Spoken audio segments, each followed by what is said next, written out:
I'm Claudia and I live in the tropical north of Australia in Darwin, and I got into beekeeping when bees, just feral bees, moved into our possum box. So I decided to do a beekeeping course with Larissa, and it has greatly helped me to understand what beekeeping is all about, what the bees actually do. I had no idea before, and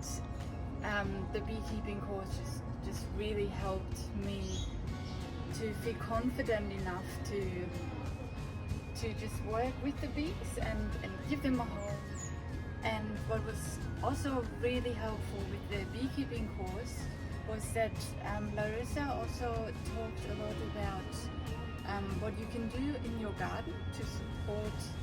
bees and to just provide sources of nectar and pollen for the bees to turn into honey. And so we're now converting our yard into a bee-friendly environment, which is